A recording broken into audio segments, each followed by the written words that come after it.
Alhamdulillahirabbil alamin wassalatu wassalamu ala al-mab'uthi rahmatan lil alamin nabiyyina Muhammadin wa ala alihi wa sahbihi wa man tabi'ahum bi ihsanin ila yaumiddin amma ba'd. Alhamdulillah, kita masih melanjutkan pelajaran kita, masih dalam pelajari ilmu fiqhi dan masih dalam membaca kitab atau matan Umdat al-Ahkam karya al-Imam Abdul Ghani al-Maqdisi rahimahullahu ta'ala. Dan alhamdulillah kita masih dalam bab ibadat dari dua bab fikih. Sebagaimana yang kita ketahui, ada babul ibadat, ada babul muamalat. Kita masih dalam babul ibadat dan masih dalam kitabus salah, kitab yang kedua dari babul ibadat. Dan kemarin alhamdulillah kita sudah menyelesaikan bab tentang apa? Atau pembahasan tentang waktu-waktu terlarang. Ya, yang dimana ada dua hadits yang dibawakan oleh beliau.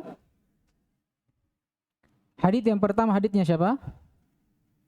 Abdullah ibn Abbas.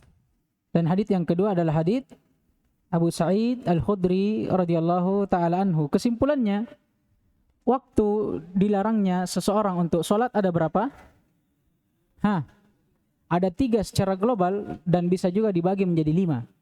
Dengan membagi waktu yang pertama dan yang terakhir menjadi 2. 3 waktu itu, yang pertama apa? Ba'da salatil fajr. Sampai apa? Matahari terbit. Kemudian yang kedua,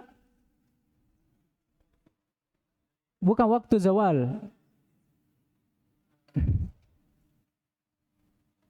Yang ketiga dulu, 3 waktu ini. Jadi yang pertama kan ba'da salat subuh sampai matahari terbit setinggi tombak. Yang kedua waktu duhur, tatkala matahari berada pas di atas kepala kita ini, di puncaknya. Dan yang ketiga ba'da salat asar sampai matahari terbenam. Sebagian ulama ada yang membagi 2, waktu subuh dengan waktu asar. Dia bagi waktu subuh menjadi 2, mulai dari ba'da salatul fajr sampai waktu terbitnya. Dan kemudian dari waktu terbitnya sampai dia terbit atau tinggi setinggi tombak. Dan waktu asar juga dibagi 2. Waktu ba'da salat asar sampai matahari ingin terbenam, dan dari waktu terbenamnya sampai dia betul-betul hilang. Iya. Hadits ma'ruf.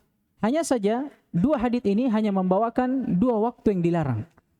Ba'da salat subuh dan salat asar. Atau bisa kita katakan 4.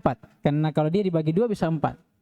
Di mana waktu salat duhur? Hadits yang kemarin kita tambahkan di faidah. Dan sebenarnya ada hadits yang lebih mencakup. Haditsnya Amr ibn Abasah dalam riwayat Muslim. Disebutkan dalam hadits, "Tsumma shalli", kemudian salatlah, "fa inna sholata masyhudatun mahdurah", karena sesungguhnya salat itu disaksikan dan dihadiri oleh para malaikat. "Hatta yastaqbilu dhilla birrumah", sampai akhirnya matahari itu yastaqbila atau bayangan itu yastaqbila birrumah. Tatkala bayangan itu sudah naik setinggi tombak. Tsumma aqsir anis shalah, kemudian ringkaskanlah salat, fa inna hina idzin tusjaru jahannam, karena pada waktu itu jahannam tusjar. Allah alam ya, tusjar ini mungkin menyala. Fa idza aqbalal fai'u fasalli. Jadi mulai dari waktu itu sampai aqbalal fai'u salli, salatlah. Fa inna salata masyhudatun mahdurah. Ini syahidnya. Kata beliau, fa inna hina idzin tusjaru jahannam. Tunggu afwan ya. Birrumah thumma aqsir anis shalah fa inna hina idzin tusjar jahannam fa idza aqbala al-fai'u. Thayyib. Jadi kata beliau di sini, kapan kita waktu boleh salat? Tatkala matahari sudah setinggi tombak. Sampai kapan? Sampai matahari itu berada di puncaknya. Kemudian setelah itu idza aqbala al-fai'u, kalau bayangan itu sudah mulai lagi dari waktu berkurangnya, boleh lagi sholat di situ. Berarti sebelum itu dilarang. Hadits yang lebih jelas hadits yang kita bawakan kemarin, tapi ini hadits yang lebih panjangnya lagi. Nabi alaihi salatu wassalam atau sahabat pernah berkata, nahana, ini hadits Uqbah, nahana Rasulullah sallallahu alaihi wasallam an nusalliya atau thalathatu sa'atin. Kana Rasulullah sallallahu alaihi wasallam nahana an nusalliya fihinna. Ada 3 waktu yang dahulu Nabi pernah melarang kami untuk sholat di 3 waktu tersebut. Au an naqbura fihinna mautana, dan 3 waktu itu juga kami dilarang untuk menguburkan mayat-mayat yang meninggal di antara kami. Kapan itu? Hina tatlu'u syamsa bazighatan hatta tartafi'ah. Tatkala matahari itu telah terbit sampai dia terangkat, maksudnya setinggi tombak. Wa hina yaqumu qa'imu adh-dhahira hatta tamilu syams. Ini syahidnya. Dan tatkala seorang itu berdiri di tengah teriknya matahari. Ini hina yaqumul qa'imu adh-dhahira hatta tamilu syams, sampai akhirnya matahari itu tergelincir. Wahina tadhifu syamsu lil ghurubi hatta taghrub, dan juga pada saat matahari itu telah condong kepada arah terbenamnya sampai dia betul-betul terbenam. Berapa waktu disebutkan? 3. Tatkala matahari mulai terbit sampai terangkat setinggi tombak. Yang kedua, tatkala manusia berdiri di tengah terik matahari sampai matahari itu tergelincir. Dan yang ketiga, tatkala matahari itu sudah condong ke tempat terbenamnya sampai dia betul-betul terbenam. Nah, ini waktu yang disepakati oleh para ulama. Sekarang kita masuk ke dalam hadits yang setelahnya, dan hadits setelahnya juga ini sebagaimana hadits yang sebelumnya. Sebagian syurrah yang mensyarah buku ini memberikan bab di atas haditsnya. Sebahagian syurrah, ya, ada yang memberikan bab dengan menyebutkan babu qada'il fawaiti wa tartibiha. Hadits yang akan kita bawakan ini hadits yang akan membahas tentang qada' al-fawaid. Hukum mengqada', mengganti salat yang telah lewat. Wa tartibiha, sekaligus bagaimana tartibnya, susunan kalau kita mau qada' salat. Paham ini? Anggaplah orang tertidur dari salat subuh. Ya. Nabi SAW bersabda, man nama an salatin aw nasiyaha falyusalliha hina ma dzakaraha. Nabi SAW bersabda, barang siapa yang tertidur dari salatnya atau dia lupa untuk mendirikan salat, maka kata Nabi, falyusalliha hina ma dzakaraha, maka hendaknya dia salat tatkala dia ingat. Nah, sekarang subuh, kalau kita mau qada, kapan kita qada? Kalau kita ingat. Anggaplah kita ingat ba'da duhur atau begitu azan duhur kita ingat, ternyata belum kita salat subuh. Nah, ini pembahasannya dalam sini. Apa yang harus kita lakukan dan bagaimana tertibnya? Akan dijelaskan nanti bahwa yang disebutkan oleh para ulama mendahulukan salat yang diqada atau yang hadir? Yang diqada dulu, tapi dengan syarat kalau waktunya tidak sempit. Tapi kalau waktunya sempit, kita mendahulukan apa? Salat berjamaah, apalagi laki-laki, wajib berjamaah di masjid. Jangan berdalilkan dengan qada, jangan bisa berjamaah dulu karena saya mau qada salat subuhku. La. Akan datang haditsnya. An Jabir bin Abdullah radhiyallahu taala anhuma, dari Jabir bin Abdullah radhiyallahu taala anhuma, anna Umar ibn al-Khattab, bahwasanya Umar bin Al-Khattab radhiyallahu taala anhu, jaa yaumal Khandaq, pernah datang pada hari perang Khandaq. Telah berlalu ini hadits tentang perang Khandaq. Di mana? Babul mawaqit juga, bab tentang waktu salat, khususnya salat asar. Apa itu Khandaq? Perang apa yang terjadi dalam perang Khandaq? Perang Ahzab. Kenapa dikatakan perang Ahzab? Dari kata hizb. Hizb itu bersatu, bersekongkol. Apa bahasa bagusnya itu? Ya bersekongkol, ya orang biasa bilang. Bersekutu. Aina. Nah, kenapa dikatakan Ahzab dari kata hizb? Karena kaum musyrikin pada waktu itu berhizb, bersekutu untuk apa? Melawan dan memerangi Nabi dan para sahabatnya. Makanya dikatakan perang Ahzab. Kenapa dikatakan perang Khandaq? Khandaq itu makna asalnya apa? Galian. Atau apa bahasanya? parit.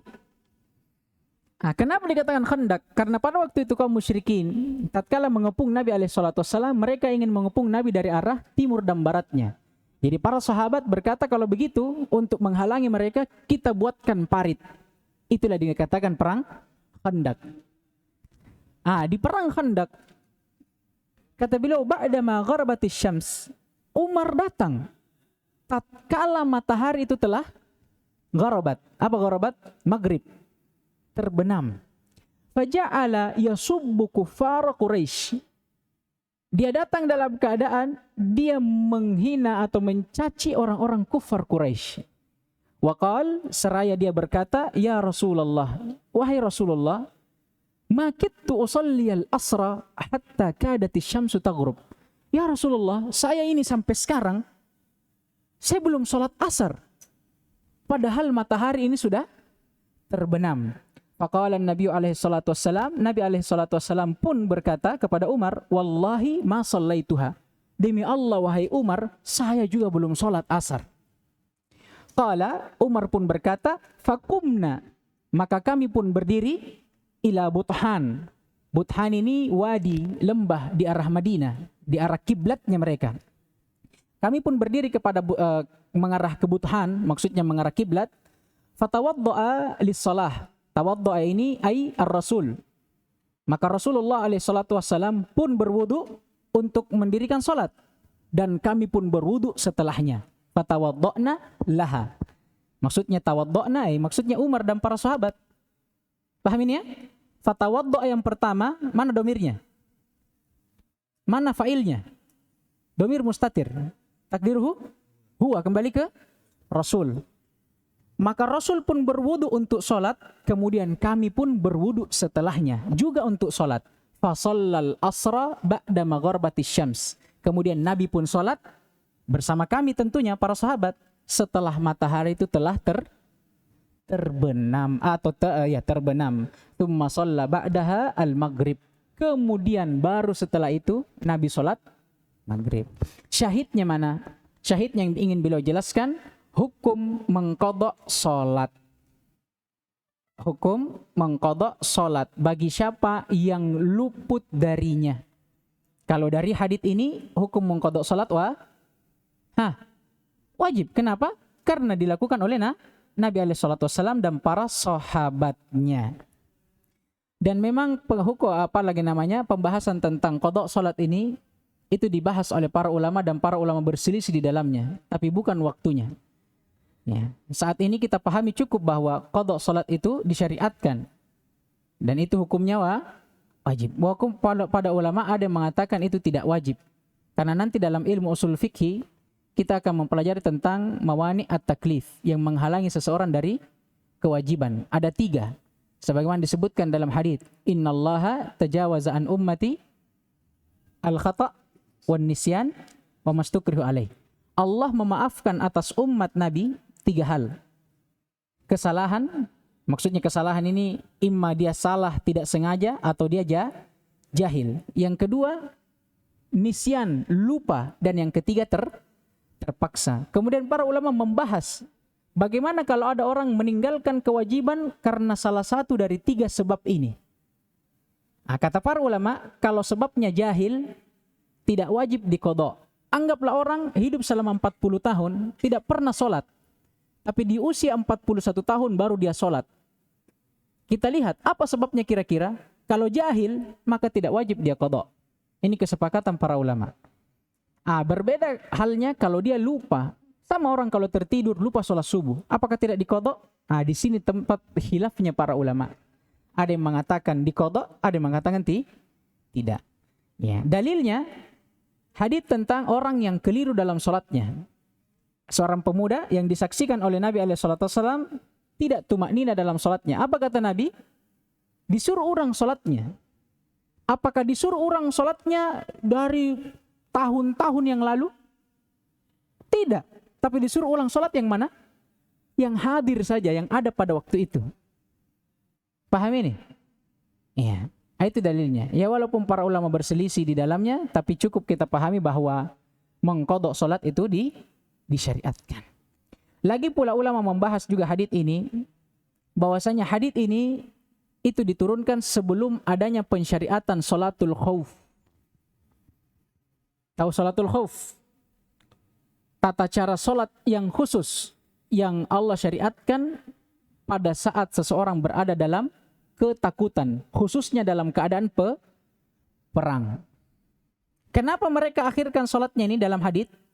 Karena tadi peperangan. Jangan sampai mereka salat, mereka dibantai oleh musuh. Tapi itu dulu. Ya, sekarang kan sudah ada syariat salatul khauf. Bolehnya seseorang salat dalam keadaan dia takut, tapi dengan kaifiat tersendiri. Nanti ada kaifiatnya. Seperti kaifiat itu salat misalnya yang dibangun di atas 2 shaf, kemudian shaf pertama salat, yang kedua menjaga. Nanti shaf pertama yang menjaga, kedua salat. Nah, kalau sudah sekarang ini setelah adanya salat khauf, tidak ada lagi pembahasan seperti ini. Tidak boleh lagi ditinggalkan salat. Ini kan tadi syahidnya apa? Boleh dia tinggalkan salat karena perang. Dan kalau sudah lewat waktunya tetap diqadha. Itu dulu. Sekarang tidak boleh lagi kita tinggalkan salat. Tetap salat pada waktunya. Walaupun sedang dalam keadaan apa? Perang sekalipun. Makanya itu dibahas lagi. Sekarang sudah lewat pembahasan tentang qadha salat. Bahwa siapa yang luput dari salat, mungkin karena dia lupa atau tertidur, maka wajib bagi dia mengqadhanya. Kapan? Kalau dia ingat.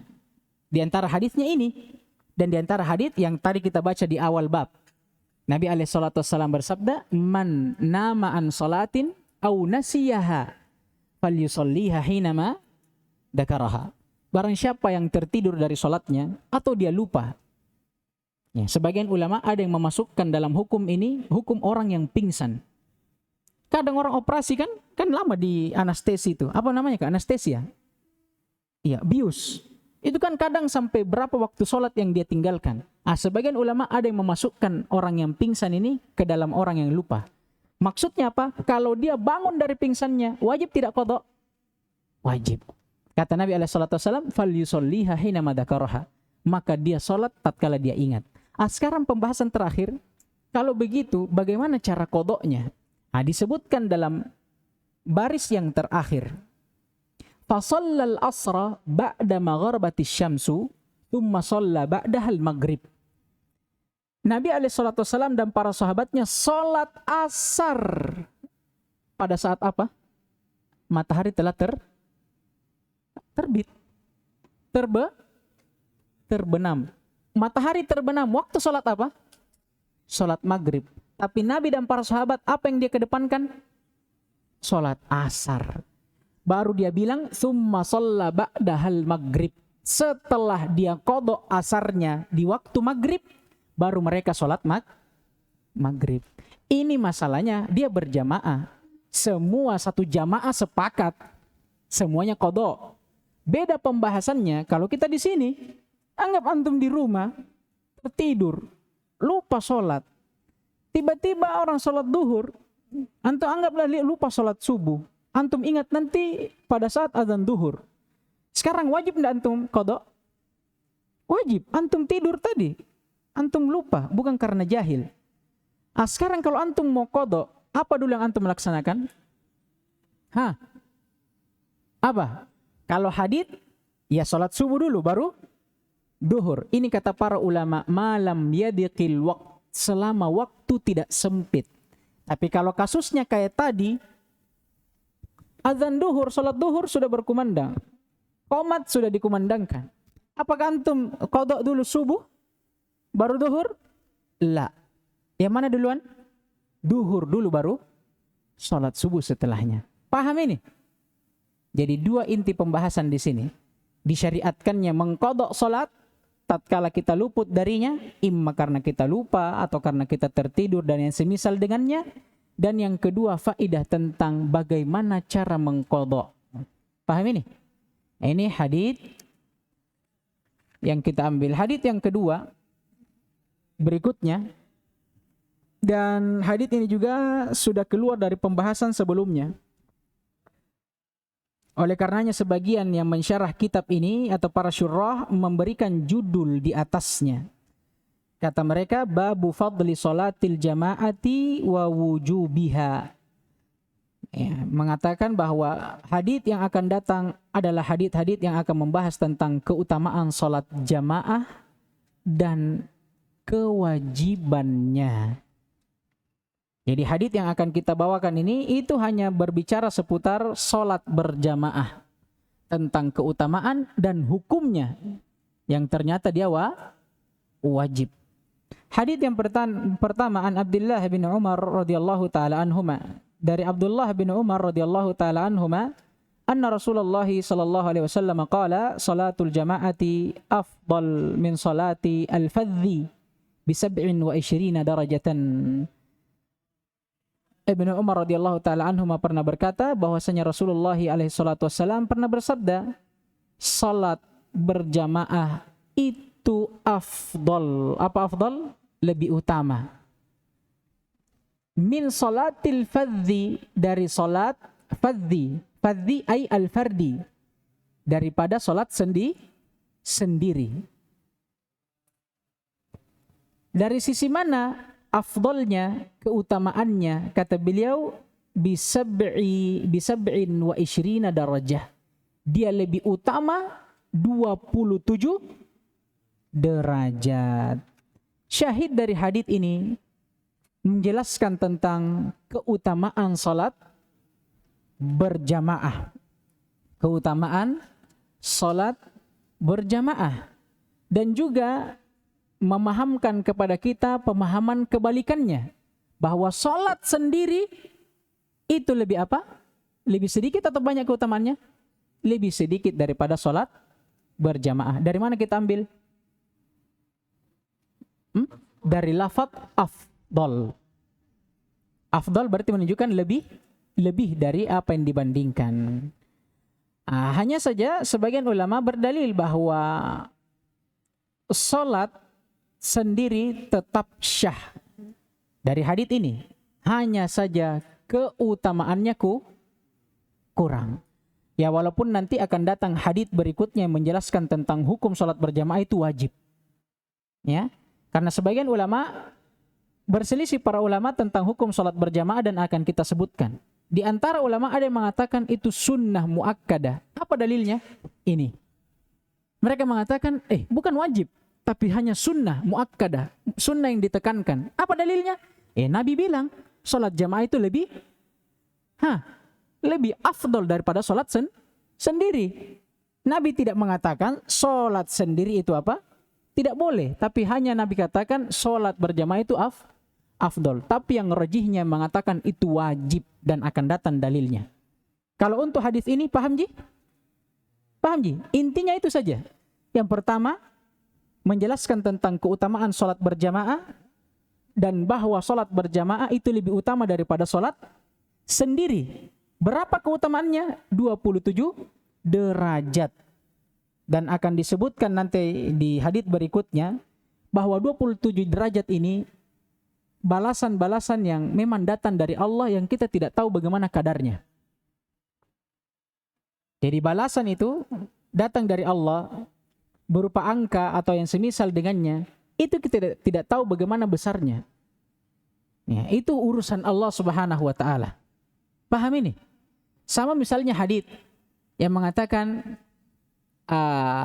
barang siapa yang membaca Al-Quran, ya kan, dia akan mendapatkan satu kebaikan. Namun barang siapa yang membaca Al-Quran wa yatata'u fihi, dan dia terbata-bata dalam bacaan Al-Qurannya, dia dapat 2 pahala. Yang baca Al-Quran lancar, 1 kebaikan.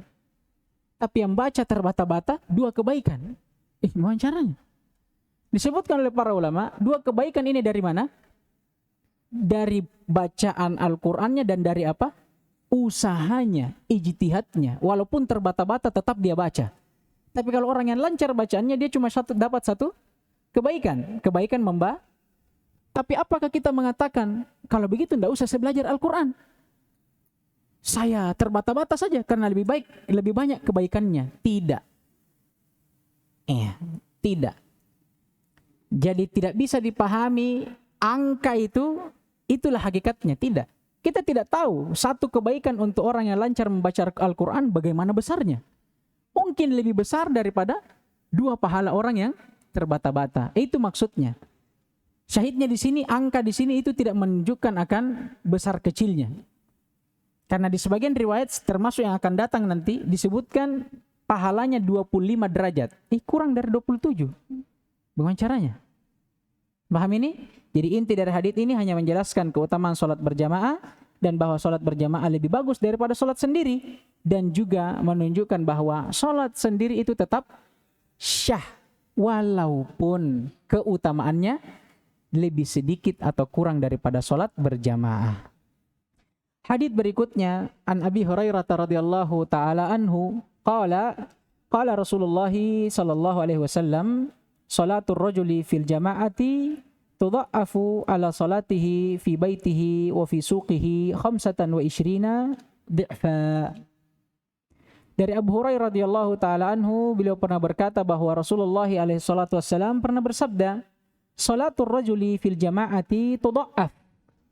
Salatnya seseorang berjamaah itu akan tudha'af, dilipat gandakan, ala salatihi fi baitihi, dari salatnya bersendiri di rumahnya, wa fi suqihi, atau salatnya bersendiri di pasarnya, akan dilipat gandakan 25 dhi'fa. Berapa disebut di sini? 25 kali lipat. Wadzalika, kemudian beliau sebutkan sebabnya. Kenapa bisa diutamakan salat berjamaah itu daripada salat sendiri? Beliau sebutkan, wadzalika, yang demikian itu, annahu, bahwasanya, idza tawaddaa fa ahsanal wudu thumma kharaja ilal masjid la yukhrijuhu illa as-salah lam yakhtu khutwatan illa rufi'at lahu biha darajah. Sebabnya yang pertama, karena orang yang salat berjamaah tatkala dia berwudu, fa ahsinul wudu, kemudian dia perbaiki wudunya, menyempurnakan wudunya, fa kharaja ilal masjid, kemudian dia keluar menuju masjid, la yukhrijuhu illa as-salah, dalam keadaan tidak ada yang menyebabkan dia keluar kecuali salat. Maksudnya apa? Dia ikhlaskan niatnya memang keluar dari rumahnya hanya untuk salat berjamaah. Lam yakhtu, ini syahidnya, lam yakhtu khutwatan illa rufi'at lahu biha darajah. Maka pada saat itu tidaklah dia melangkah satu langkah pun kecuali akan ditinggikan atau dinaikkan derajatnya. Maksudnya setiap dia melangkah akan ditinggikan derajatnya 1 derajat sesuai dengan langkahnya. Maksudnya derajatnya di sorga. Bukan hanya itu ternyata, wa hatta anhu biha khati'ah, sekaligus setiap langkah itu akan dihapuskan 1 kejelekan. Subhanallah. Kalau antum tinggal, anggaplah antum sholat di sini, antum tinggal di ujung kanal saja. Berapa langkah antum itu ke sini kira-kira? Kurang lebih mungkin 50 sampai 100 langkah. Setiap langkahnya antum disebutkan dalam hadits ini akan antum peroleh 2 pahala. Peninggian derajat dan penghapusan dosa. Disebutkan oleh para ulama, dosa di sini yang dimaksud dosa-dosa kecil yang mungkin bisa terhapuskan dengan istighfar. Tapi kalau dosa besar yang memang perlu taubat, ini tidak bisa. Itu harus dengan taubat, seperti kesyirikan dan semisal dengannya. Kemudian kata beliau, faida shalla, tidak hanya sampai di situ.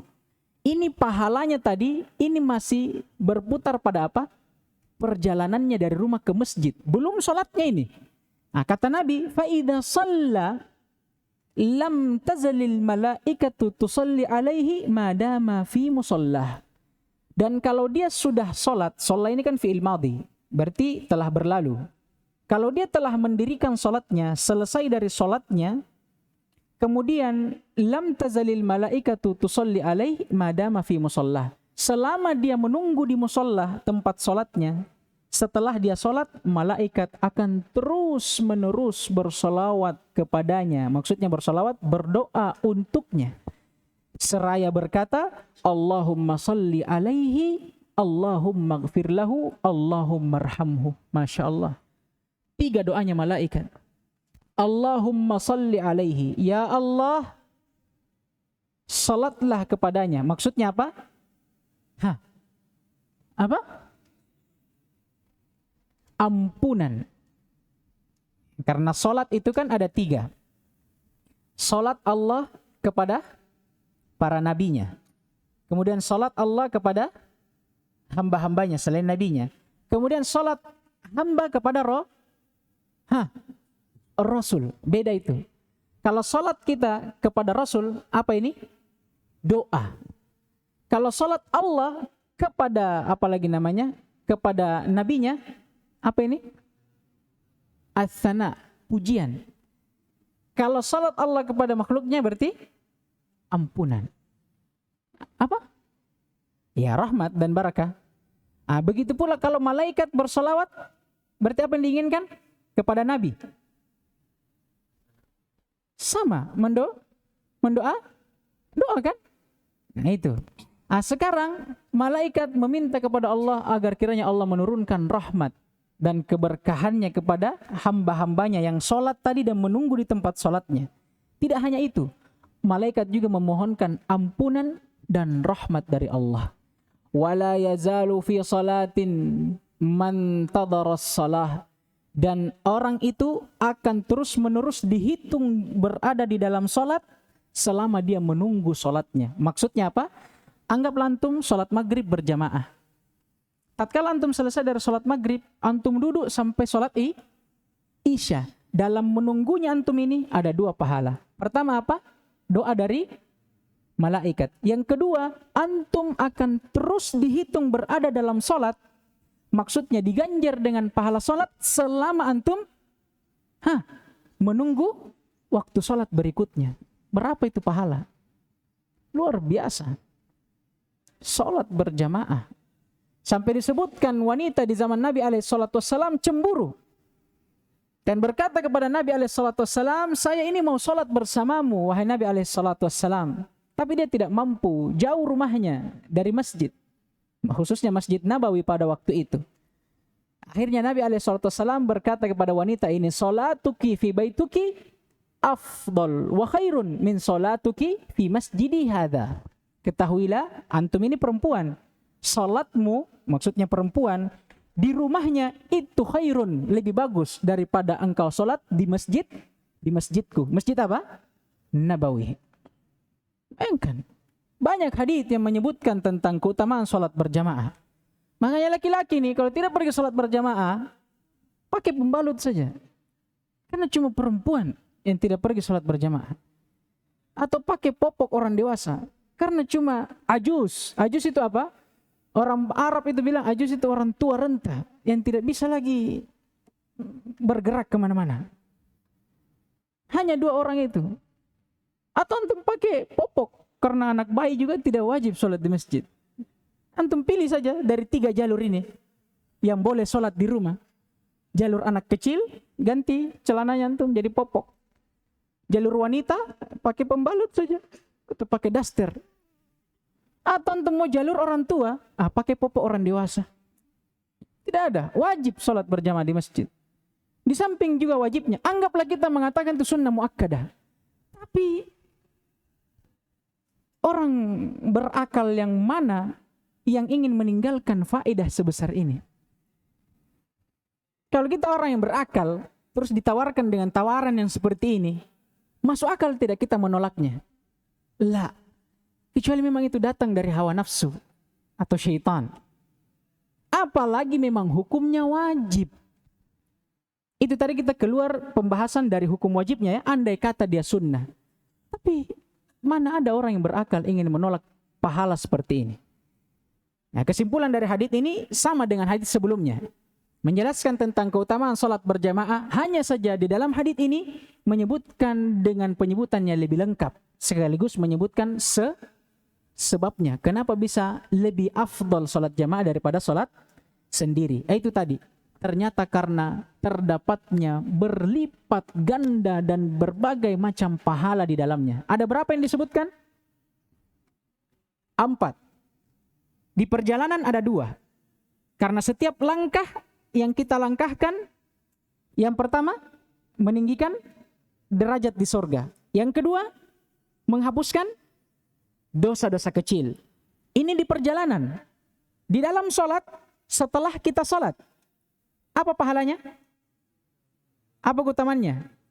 Doa malaikat yang memohonkan untuk kita kepada Allah ampunan, rahmat, dan karunia-Nya. Dan yang terakhir, selama kita duduk dan menunggu sholat berikutnya, kita akan dihitung dengan pahala sholat. Bayangkan. Dan yang terakhir, faedah disebutkan oleh para syurah bahwa perlu diketahui bahwa faedah ini itu diikat dengan satu ketentuan. Jadi bukan semerta-merta kita pergi sholat berjamaah begitu saja kita bisa mendapatkan pahala ini. Namun perlu kita perhatikan awal dari hadis. Apa kata Nabi SAW? وَذَلِكَ أَنَّهُ إِذَا تَوَضَّأَ فَأَحْسَنَ الْوُضُوء. Ini ketentuan yang pertama.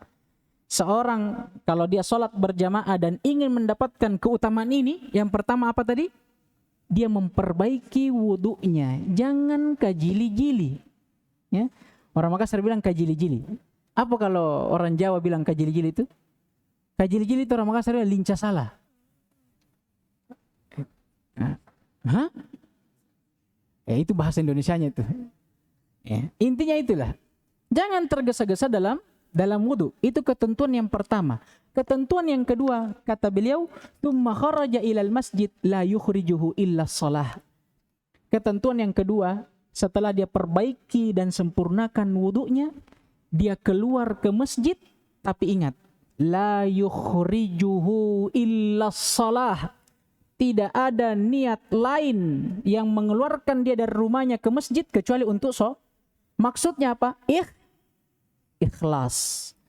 Kalau antum salat berjamaah, wudu, pasang kepala di keran,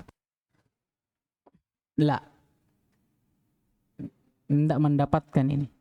Sama juga antum salat berjamaah, tapi antum keluar karena riya, sum'ah, tidak ada artinya. Paham ini? Apalagi pembahasan tentang riya, itu pembahasan atau bab yang wasi', bab yang luas. Ya, dan bukan tempatnya untuk kita bahas di sini. Jelas ini faedah hadis ini? Jemaah. Baik. Hadis berikutnya dan ini yang menutup pembahasan kita insyaallah taala.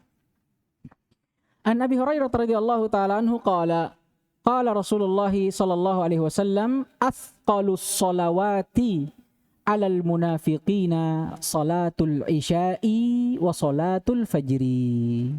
Dari Abu Hurairah radhiyallahu taala anhu, beliau berkata bahwa Nabi alaihi salatu wasallam pernah bersabda, "Athqalus salawat 'alal munafiqin." Salat yang paling berat untuk orang-orang yang munafik ada 2 salat. Salat apa itu? Isya dan salat subuh. Walau ya'lamunahu ma fihima la'atauhuma walau habwah. Namun andai kata orang-orang munafik mengetahui apa yang ada di balik kedua salat itu, ada di balik salat asar dan salat subuh, andai kata mereka tahu, la'atauhuma walau habwah. Pasti mereka akan mendatanginya walaupun habwah. Habwah ini merangkak. Paham je merangkak? Ya. Ngesot. Itu bahasanya orang-orang korban film horor. Ya. Walaupun dia merangkak, dia pasti akan mendatanginya. Karena saking besarnya keutamaan yang berada di 2 salat itu. Walaqad hamamtu an amura bis salati. Dan aku sangat ingin. Hamma itu dari hamamtu dari kata hamma. Hamma itu berkeinginan besar, mau sekali. Saya ingin sekali salat ini dikumandangkan atau salat ini didirikan, kemudian saya akan menunjuk salah seorang untuk mengimami manusia. Adapun saya, maka saya akan pergi kepada seorang lelaki atau sekumpulan lelaki yang memiliki huzam min hatab. Ini maksudnya obor. Obor, tahu obor? Tahu obor? Api yang dinyalakan di kayu itu. Nah, saya ingin sekali pergi bersama sekelompok lelaki yang memiliki obor ila qaumin la yashhaduna shalah. Saya akan pergi bersama mereka kepada suatu kaum yang tidak ikut sholat berjamaah. Apa yang Nabi lakukan atau apa yang akan Nabi lakukan kepada mereka? Fa uharriqa alaihim buyutahum binnar. Maka aku pun akan membakar rumah-rumah mereka dengan api. Syahid dari hadis ini, hukum sholat berjamaah di masjid, khususnya bagi laki-laki. Namun sebelum itu Nabi buka dengan sabdanya bahwa sholat yang paling berat untuk orang-orang munafik adalah sholat isya dan sholat fajar. Disebutkan oleh para ulama, ini faidah saja, karena orang-orang munafik disebutkan oleh Allah Subhanahu wa taala bahwasanya apa ayatnya, siapa yang ingat? La yakumuna illa yang illa kusala. Ainam? Aywa. Innal munafiqina yukhadi'una Allah wa huwa khadi'uhum wa idza qamu ila sholata qamu kusala. Allah sebutkan orang-orang munafik itu sering menipu Allah Subhanahu wa taala, mempermainkan Allah Subhanahu wa taala. Oleh karenanya kata Allah, innal munafiqina fid darkil asfali minan nar. Tidak ada tempat bagi orang-orang munafik kecuali keraknya neraka. Sudah neraka, keraknya lagi, paling dalamnya, wal iyadu billah. Walan tajidu lahu nasira, dan tidak akan ada yang pernah menolongnya. Kenapa? Karena ini, mereka selalu menipu Allah Subhanahu wa taala. Di antara bentuk tipuannya, idza qamu ila shalah qamu kusala. Kalau mereka mendirikan salat, mereka berdiri salat tapi dalam keadaan kusala, bermalas-malasan. Kenapa? Karena orang-orang munafik menampakkan keislaman namun menyembunyikan kekufuran. Mereka tidak akan salat kecuali apa? Dilihat oleh manusia. Makanya kenapa disebutkan oleh para ulama, kenapa dikatakan salat asar dan salat isya adalah salat yang paling berat untuk mereka? Karena tidak ada orang lihat. Salat subuh, berapa saf salat subuh? Dibandingkan dengan salat duhur, asar, maghrib. Salat subuh dan salat isya, tidak ada yang bisa melihat mereka dalam salatnya. Makanya apa? Tidak ada semangatnya. Kenapa? Karena mereka tidaklah mendirikan salat kecuali hanya untuk riya, dilihat oleh manusia. Kemudian syahidnya tentang hukum salat berjamaah. Para ulama berselisih. Disebutkan perselisihan tersebut bahwa sebahagian taifah atau sekelompok dari orang-orang Hanafiyah. Siapa Hanafiyah ini? Pengikut Imam Abu Hanifah. Wal Malikiyah, pengikut Imam Malik bin Anas. Imam apa ini? Imam Darul Hijrah atau Imam Negeri Madinah. Wasyafi'iyah, dan orang-orang Asyafi'iyah, mereka berpendapat bahwa itu adalah sunnah muakkadah, sunnah yang ditekankan. Berbeda dengan ulama yang lainnya, mereka berpendapat bahwa hukum sholat berjamaah fardu kifayah. Ini baru lagi kita dengar. Apa itu fardu kifayah? Idza qama bihi man yakfi saqatal ismu anil akharin. Fardu kifayah itu kewajiban yang cukup dilakukan oleh sebahagian orang, tidak wajib bagi yang lain. Sama kayak ini. Kalau sudah ada orang berjamaah di sini, orang yang sholat di luar rumahnya ini tidak masalah. Itu kalau maksudnya fardu kifayah. Kemudian Imam Ahmad dan pengikutnya, begitu pula ulama hadits, berpendapat bahwa ini adalah fardu ain, dan ini yang rajihnya.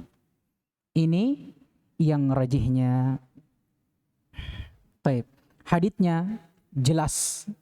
Kita dapatkan dari sabda Nabi alaihi salatu wassalam, wa hamamtu an amura bis salati fatuqamu thumma amura rajulan aw amura rajulan fayusalli bin nas summa antaliq fi rijalin ma'ahum huzamun min khitab aw min hatab ila qaumin la yashhaduna as-salah fa uharriq alaihim buyutahum. Ini syahidnya.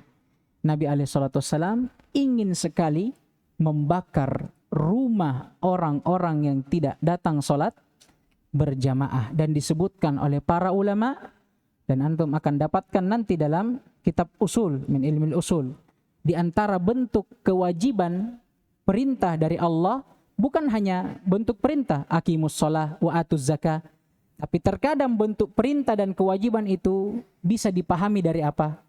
Sesuatu yang diancam orang yang meninggalkannya dengan apa? Dengan azab, hukuman, dan yang semisal dengannya. Sama dengan di sini. Dalam hadis ini apa? Nabi memang tidak mengatakan diwajibkan atas kalian sholat berjamaah. Memang tidak. Tapi Nabi mengancam orang yang tidak sholat berjamaah. Pemahaman kebalikannya, kalau Nabi mengancam orang yang tidak sholat berjamaah, apalagi ancamannya ancaman keras, Nabi akan bakar rumahnya, menunjukkan bahwa sholat berjamaah itu paham tidak ini? Paham? Baik. Ini inti pembahasan kita hari ini, dan kita cukupkan sampai di sini insyaallah taala, karena setelahnya insyaallah kita akan masuk lagi dalam hadits yang baru, pembahasan yang baru. Naktafi bihadzal qadar, subhanakallahumma wa bihamdik, asyhadu an la ilaha illa anta astaghfiruka wa atubu ilaik. Waffaqallahu al-jami' lima yuhibbuhu wa yardah.